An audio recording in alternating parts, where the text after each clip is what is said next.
Alright fans, it is 3 in the morning and we are still going with our Iron Painter Challenge. It has been going for 9 hours now. And one interesting thing going on here is that Jacob Kuglar is painting nearly naked dwarves.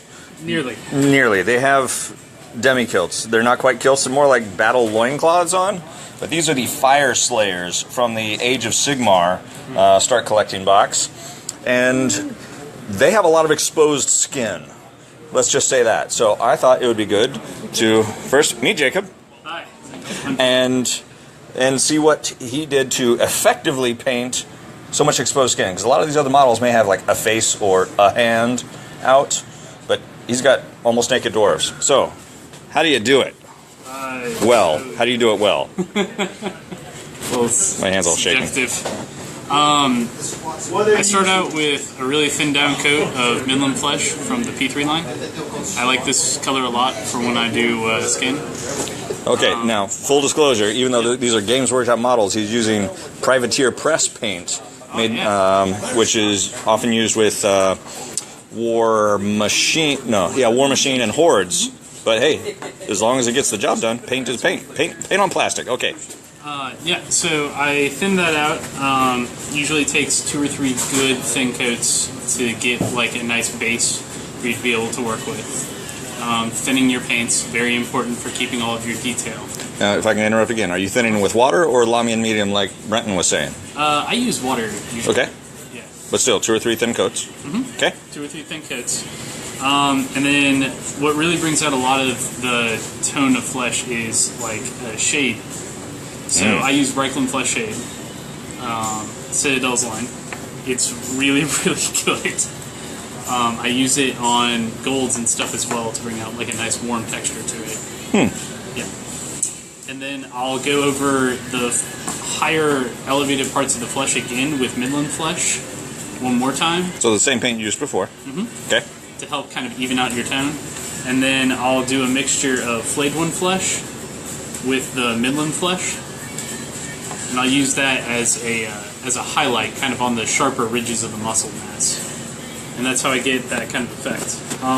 A lot of these guys, since I was in kind of a hurry, I did dry brushing instead of like a regular highlight. Okay. Just to kind of make the process go a little bit faster, but it turned out pretty well. You want to take a look at some of them? They are. So that's the original paint plus a shade, and then some dry brushing for the highlights. Yep. Not only do I commit the heresy of using P3 paints, I mix it with Citadel's. Your hybridization bastardized paint. If that's not heretical. Nothing is. May the Emperor damn me. Alright, now you also, looks like you use some dry brushing on your bases? Yeah. So I used, for the first time, Citadel's texture paints, and these are really, really good. So just goop them on and they dry in that nice sandy style. Yeah, and then I did a shade of black using Citadel's Nuln Oil, because it's 3 a.m. and I can't talk. I did a dry brush over that with Dawnstone, which is somewhere, and then another light dry brush with Terminus. What is that? Terminus Stone, and that's how I got that effect. And I like that a lot. It's much easier than what I normally do. Great. And if we can also point out this awesome dragon you've got here. So I did a progressive series of dry brushes on him with Stegodon Scale. What other colors do I use?